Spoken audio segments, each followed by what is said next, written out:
Connaissez-vous les plantes rudérales? Je parle de ces petites plantes solitaires qui savent se faire discrètes. Celles que l'on retrouve majoritairement sur nos murs et sur nos trottoirs.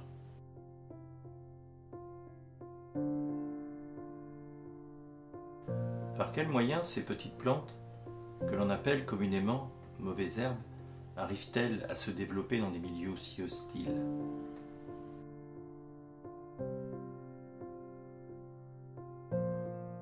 Quand on parle de mauvaises herbes, on pense souvent aux végétaux que l'on méprise. Celles qu'on a systématiquement envie de détruire. Mais si on prend le temps de s'y intéresser de plus près, on découvre rapidement toutes les qualités qu'elles possèdent.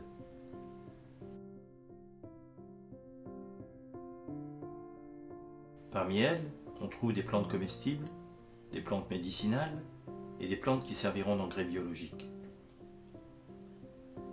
Certaines sont même très envahissantes. Elles peuvent recouvrir des pierres, des rochers ou encore être utilisées pour recouvrir le sol. On les appelle les plantes rudérales. Parmi les plantes vivant à proximité de l'homme, on a les bryophytes. Dépourvus de système vasculaire, le nom bryophyte ne concerne que les mousses et les sphènes. Capables de tirer leurs nutriments de l'air et de l'eau, comme le lichen, les bryophytes s'adaptent facilement dans n'importe quelle condition.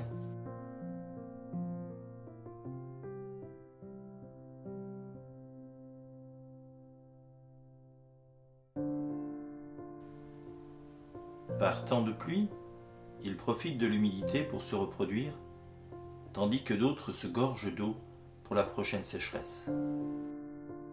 La mousse n'est pas la seule plante à affectionner nos murs et nos trottoirs. C'est le cas de cette lierre grimpante. Espèce qui pousse spontanément en zone tempérée, le lierre atteint facilement les 30 mètres de long.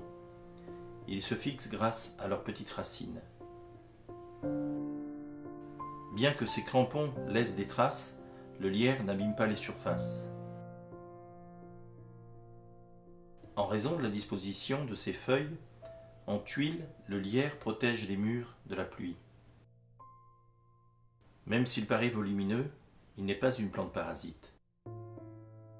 Vu que ses racines se trouvent au sol, il participe fortement à son assèchement.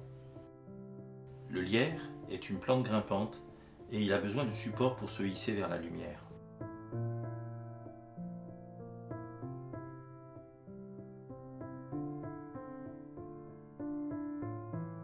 On aurait tort de penser que la nature n'a pas sa place en ville.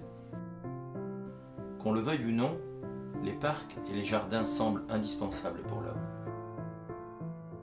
Bien que certaines plantes se soient propagées dans le monde, beaucoup cherchent un milieu dans lequel ils pourraient le mieux s'adapter. L'homme est en partie responsable de leur dissémination.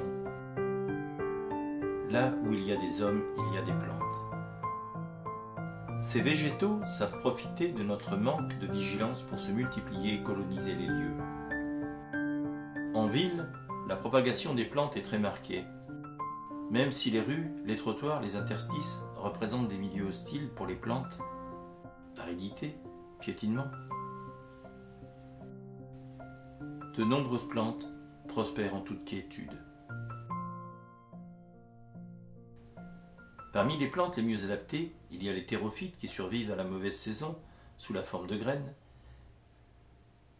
et les xérophytes qui savent s'adapter dans des milieux chauds et secs. Pour se répandre dans l'environnement, chaque plante a ses méthodes. En premier lieu, l'arbre utilise la loi de la gravité. Sous l'effet de son poids et de l'affaiblissement de la tige, le fruit tombe. En deuxième lieu, on a le vent. Il participe à la diffusion des graines dans 90% des espèces, mais aussi à la fécondation par le pollen.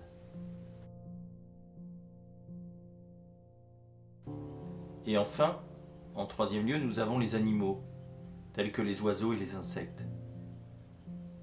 Ce processus présente à la graine l'avantage de franchir de grandes distances et d'être déposée sur un autre sol, même par l'intermédiaire des excréments animaux.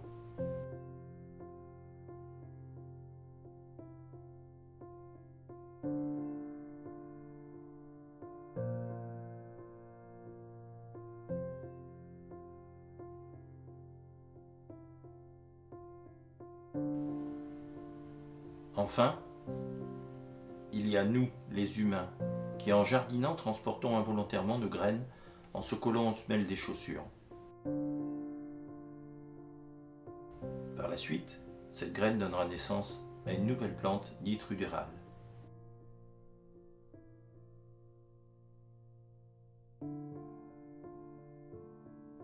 Toute plante peut être rudérale, à partir du moment où celle-ci est capable de s'adapter dans des milieux instables et pollués.